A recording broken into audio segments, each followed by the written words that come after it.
Hey, Shalom, Shalom, Shalom. I want to give all praises, glory, and honor to Yahweh Ba'Shem, Yahweh Shai, Bahashem, Waharakah Kadash, double honors to the elders and apostles of Great Millstone. Peace, many blessings, and salutations unto the hopeful elect, Salakia. All right, the house of David, the Ba'after, or die for whom these epistles are written for in these last days. Shalom to the elect. So I got this article up on the screen from RT News, and I mean, I'm bringing this out because a lot of us that came into this truth, initially, this is one of the main things that kind of, well, at least for me, I can't speak for everyone. For me, this is one of the main things that I learned about that I was like, it infuriated me to no bounds, and it was hidden history that was never taught in school, and we just, and Esau just glosses over it. Now, when it comes out, now they're quiet. Their mom, they have nothing to say, and when these long nose small hats, okay, you know who they are, the so-called whats. They cry about 1948 and their quote unquote atrocities. So they get aid, they get aid, they get military aid from America and these other countries, the UK and all these other countries, the Balfour Declaration. They get all these goodies, things of that nature to help them build up their nation. But we say anything, and this is what we get: absolute silence. And not even if they don't give us silence, they give us straight up. Uh, uh, um, um, uh, Damn, I can't think of the word right now. Gaslit. We get gaslit, man. Okay, gaslighting. Oh, it was better here than in Africa. We actually saved you guys. What? Anyway, see, that's the proclivity of the devil. You trust the devil, you get exactly what you deserve. That's why we don't want your stupid what's this? Reparations. We don't want your damn reparations, man. Scriptures say, all right, our reparations is gonna be you, you, and everything you own will be ours through the spirit and power of Yahweh Ba'Shem Shai. That'll be our reparations. You in captivity. Okay? We don't want your stupid FRNs, man. You can keep those. Actually, it's being devalued day by day. Okay?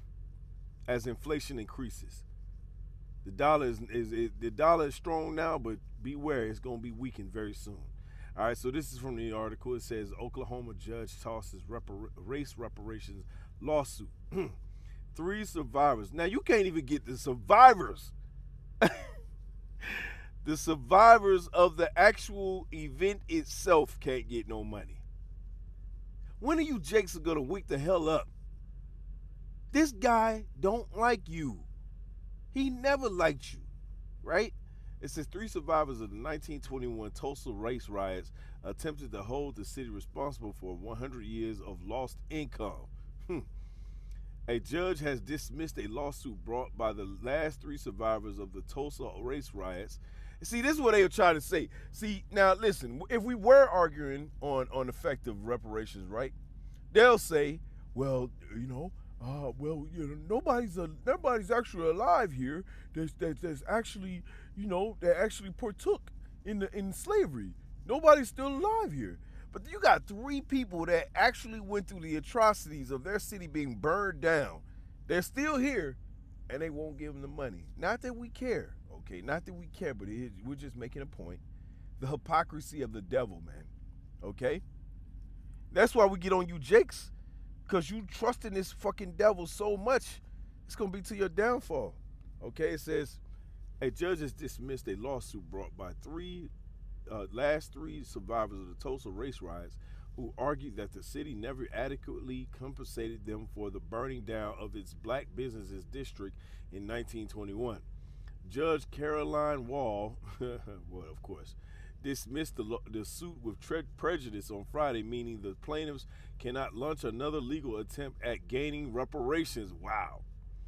It says the 3 survivors ranging in age from 102 to 109 years old filed the lawsuit in 2020 at the height of the nationwide George Floyd protest.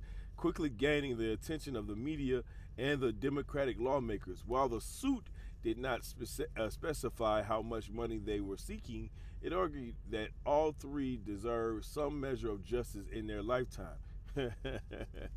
Citing Oklahoma's public nuisance laws, the survivors' lawyers argued that the city authorities and insurance companies never paid out enough money to rebuild Tulsa's black business district following the 1921 riot, resulting in social and economic inequalities that persist to this day. Wall's order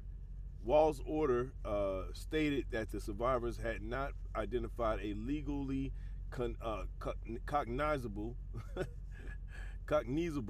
remedy, right? It says, and the issue of reparations was for politicians and not courts to decide. So all of a sudden now we're going to play bounce the ball. Anyway, it says the Tulsa race riots. Now, again, I don't care nothing about your stupid reparations. You are what I want. Hey, every Israelite was promised the entire world under Yahweh Shai Mashiach. That is our inheritance. You and your flesh and your devilish grin and your devilish, down to your devilish ass feet, you belong to the Israelites, you devil. That's what we want, okay? You can keep your stupid greenbacks. We want you, okay? You go into slavery. That's what we want, okay? Just so there's no misunderstanding here, okay? What do the Israelites want? We want your devilish ass in chains, okay? Behind bars, okay? Serving the Israelites for 1,000 years. That's what we want. So keep your stupid money. We don't want that. We want to see your society burned the fuck down through the spirit and power of Yahweh Baal Shem Shai. Once it's burned the fuck down, then you are going to take your red ass, or now you ain't going to take it, you're going to get took into slavery. That's what we want. That's our reparations. So keep your dumb money. Anyway, it says, because then that's when they're going to offer it. Oh, please, please, you can take this. No, nope. I want your red ass in slavery, mother. Anyway, it says, the Tulsa Race Riot, alternatively referred to as the Tulsa Race Massacre, began when black teenagers was accused of that's why we call you so-called white women. Listen. Okay. Now, we give a hard time to the nigga woman because you got women out here like Meg Thee Stallion, Cardi B, Glorilla, Young Miami, and the list goes on and on. There are a bunch of embarrassments. There are a bunch of embarrassments to the so-called black race, so-called. They are embarrassing. They twerk every goddamn where.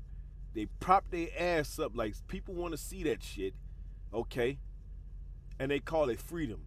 Okay, so they're going to be destroyed. But you so-called white women, you are the ones that interrupted or integrated into the neighborhoods, and you prop that fucking mindset into these so-called black women's mind. Really, all the 12 tribes, really, but starting with the so-called Judite woman or the Judite woman. It was you during the 1950s and 60s that came with the women's suffrage movement. It was you, which was a CIA plot. Okay, that was you. Led by not Gloria Allred. Well, she was part of it too, okay? It was you, so-called white woman. Don't you think for 1 second we ain't saw your ass. We know what time it is with you, okay? That goddamn devil, Caroline, whatever her name is, that had the young Jake put to death in Mississippi in 1955, huh? You the devil too. And no amount of charm and talking your way out of it or sex or nothing is going to get you out of what's coming to you, devil. The man, woman, child of the Edomite society or Edomite race will go into slavery. Simple, okay? It says, following the teenager's arrest, doesn't. No, I'm continuing. It says, began when a black teenager was accused of sexually assault. SA, okay, SAing a white woman in an elevator. It always begins with that, don't it? If you notice, Tulsa, Oklahoma, okay, Rosewood, Florida, Auburn Avenue in Georgia. Nobody knows about that. How about the case in Lake Lanier? That was a black town before it became Lake Lanier. Anyway, it says Tulsa was racially segregated at the time, and the labor competition between blacks and whites contributed to a tense atmosphere in the city. Following the teenager's arrest, dozens of black military veterans took up arms and went to the city's courthouse, anticipating a possible lynching by a hundred strong white mob, which had already assembled at the building. Scuffles broke out, right? Followed by gunshots, and by the following morning, gangs of white and black men were engaging in shooting battles across the city. Within hours, the whites had burned down the 35-block Greenwood neighborhood, at the time one of the wealthiest black neighborhoods in the U.S. The National Guard were called in to quell the violence. Is that what you call it? Or were called in to bomb the rest of the neighborhood? Anyway, it says quell the violence, and martial law was imposed, of course, on the black residents, of course. It says by the time the riots ended, 26 black and white and 13 white people were dead, according to 2001 figures, and 10,000 Greenwood residents were left homeless. So, we tell you, Jakes, that the devil is going to be the devil, and never to trust thine enemy, but you're going to trust in him anyway. We told you not to take his goddamn jump shot. You took it anyway. Now look at you. Maimed, injured by the you know what, by the jump shot. And we're telling you now not to take this MOTB, but alas, two out of three, or 2/3 is going to do it. All right, this is Genesis 27:41, and we bring this up so you understand that your enemy is in the midst of you, smiling, grinning, shaking your hand, offering you a beer. He hates your ass. This is Genesis 27:41. And Esau hated Jacob because of the blessing wherewith his father blessed him, right? He was blessed with the spiritual power, man. He was blessed with the kingdom of heaven. It says, and Esau said in his heart, the days of mourning for my father are at hand. Then will I slay my brother Jacob. That's right. Okay. Verse 42, it says, and these words of Esau, her elder son, were told to Rebekah, right? And she sent and called Jacob her younger son, and said unto him, behold, thy brother Esau, as touching thee, doth comfort himself, proposing to kill thee. Y'all think this changed? This ain't changed. This ain't changed. But what do our people do? They done forgot about it. They done forgot who their enemy is. They lay slumber, okay? They lay slumber, okay? And they think this is a joke. This is Isaiah 30:1. It says, woe to the rebellious children, saith the Lord Yahweh. Now, what happened to those people? They were just trying to protect themselves in their neighborhoods. But Esau called that a race riot. Anyway, it says, woe to the rebellious children, which is Israel, all right, saith the Lord Yahweh, that take counsel, but not of me, and that and that cover with a covering, but not of my spirit, that they may add sin to sin. So, bro, you're adding iniquity to yourself. We telling you that this is the devil, that he's gonna kill you. His purpose is to kill you. He never wanted you to be in any kind of position of power. And those that he allowed in the position of power is only for a reason. It's not because he wants to uplift Israel as a nation. No. It says, verse 2, it says, to walk to go down into Egypt, and have not asked at my mouth, which is the prophets, to strengthen themselves in the strength of Pharaoh, and to trust in the shadow of Egypt, which the shadow of Egypt is death. The devil has not proposed anything that is supposed to be for your salvation. Okay? But alas, our people have not taken unto them words. This is Psalm 55:20. It says, "He have put forth his hands against such as be at peace with him," right? Okay, he says he have broken his covenant because he wants to kill you. Verse 21, it says, "The words of his mouth were smoother than butter, but war was in his heart. His words were softer than oil, yet they were drawn swords." That's right. So he's drawing a sword right as you shake his hand and you blink your eye and you turn your back, and that's when that knife come out. Esau wants to see you destroyed.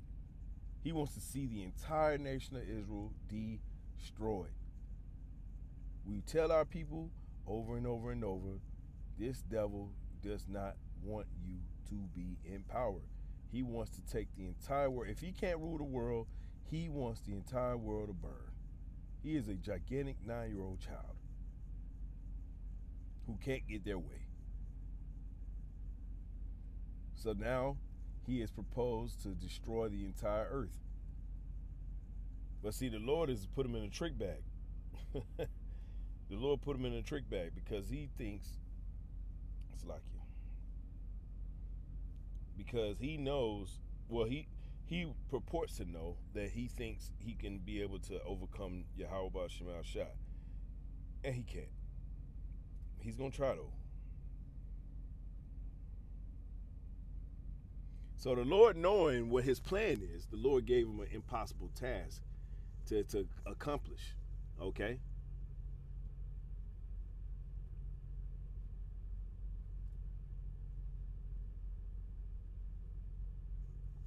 He gave him an impossible task, and he knows that Esau can't complete this task. But Esau, within his pride, thinks that he can accomplish this task. You want to now you can understand why he's trying to search out the stars. He's trying to go to the bottom of the ocean, and he's getting crushed down there. This is Jeremiah 31:31. It says, "Behold, the days come, saith the Lord Yahweh, that I will make a new covenant with the house of Israel and with the house of Judah, northern and southern kingdom." We're coming into that time, okay? But we're in our grace period right now. Verse 32, it says, "Not according to the covenant that I made with their fathers in the day that I took them by the hand to bring them out of the land of Egypt," which he's going to do again, "which my covenant they break, although I was a husband unto them, saith the Lord Yahweh." That's right. So we broke that covenant, and that's why we're in the situation that we're in right now, where the devil's on our ass everywhere we go. We can't go anywhere. He's always there lurking. Okay? It says, but this shall be the covenant that I will make with the house of Israel. In those days, saith the Lord Yahweh, I will put my law in their inward parts and write it in their hearts, and will be their power, and they shall be my people. And that's what Esau's jealous of. He's jealous of the birthright. That's what comes with the birthright. All right, the Lord's going to write his spirit within us where we'll never go off again. We'll be complete righteousness. We'll be perfect beings. That's what Esau hates. He hates us. He hates righteousness. That's why the scripture says, therefore he despised his birthright. He despises righteousness. Okay? It says, and they shall teach no more every man his neighbor and every man his brother, saying, know the Lord Yahweh. We ain't going to never have to do that again. We're going to never have to tell you that you're an Israelite. It'll be just known. Okay? For they shall all know me, from the least of them to the greatest of them, saith the Lord Yahweh, for I will forgive them, for I will forgive their iniquity. Okay, because this second exodus out of Egypt, which is America, all right, the Lord's going to forgive us and write unto us a righteous spirit forever. All right, it says, and I will remember their sin no more. And that is a promise from the Heavenly Father. But what is Esau trying to do? He's trying to cut us off from the blessing, right? Verse 35. So the Lord understood this, okay, from the beginning. So he gave Esau an impossible task that's never going to happen, but Esau, in his pride, is going to try to accomplish it. Okay, it says, thus saith the Lord Yahweh, which giveth the sun for a light by day, right? So the sun's out right now, right? And the ordinances and of the moon, of the stars, of the stars for a light by night, which divideth the sea when the waves thereof roar. The Lord Yahweh of hosts is his name. That's right. And here's the point. Here's what he gave unto Esau, knowing what Esau purposed in his mind to do to Jacob, right? It says, verse 36, if those ordinances depart from me, saith the Lord Yahweh, if the sun and the moon depart from the heavenly Father, what does the Lord say? Saith the Lord Yahweh, then the seed of Israel also shall cease from being a nation before me forever. Esau heard this challenge and said, accept it. That's what he wanted. He wants to see Israel departed forever.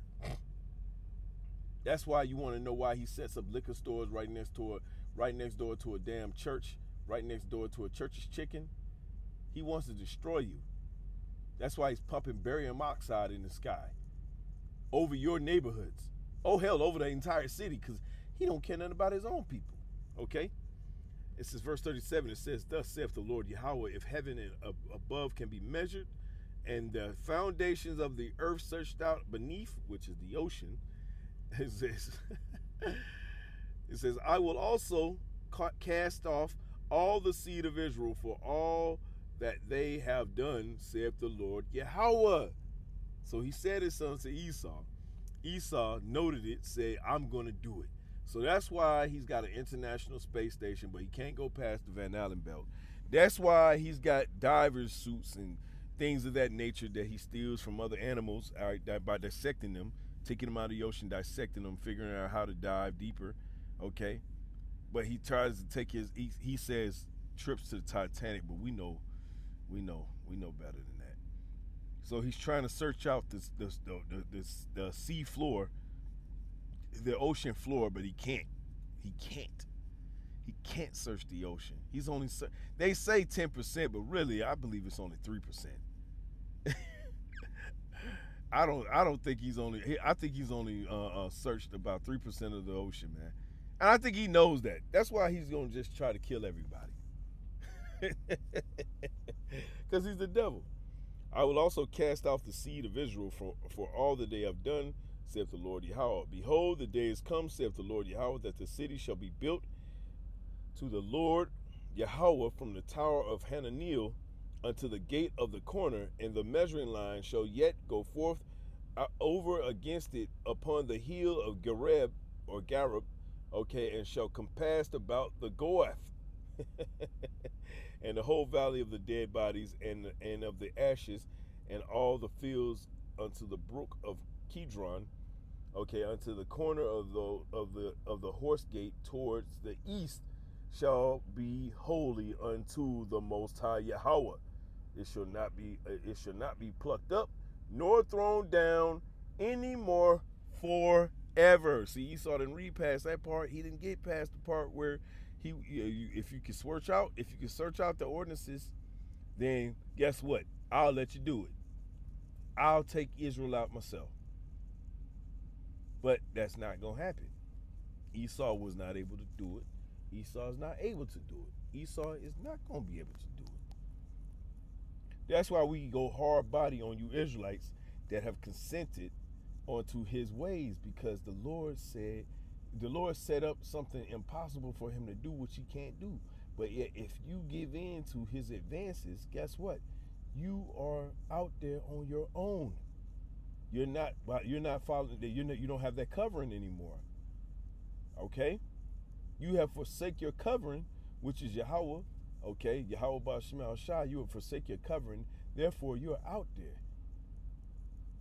Therefore, the devil is going to get you. And that's what he's looking to do. Okay? 1 Peter 5:8, it says, be sober, be vigilant, because your adversary, the devil, as a roaring lion, walketh about seeking whom he may devour. I mean, listen, in the Tulsa, Oklahoma riots, okay, that's just one thing. There was many riots. There was many times that Esau went through our neighborhoods, destroying our crops, destroying our people, killing off the young, all right, lynching, murdering. These are things that Esau is known for, but he's trying to hide it and call it CRT. But anyway, John 10:10, it says, the thief cometh not but for to steal and to kill and to destroy. I am come that they might have life, right? Which is Yahushua, red letter, and that they might have it more abundantly. That's right. So if you don't choose Esau his ways, then guess what? The Lord could bring you abundantly life. You could be provided with abundant life if you're of the elect. So I didn't mean to make this lesson too long. I wanted to just go into it real quick. Just reminding Jake that, listen, bro, this is your enemy. He hates you. Okay? He hates you. He never liked you, and he wants to see you destroyed. So with that, I want to give all praises, glory, and honor to Yahweh Shema Shah, Ba Hashem, Harakal Kadash, Shalom to the elect.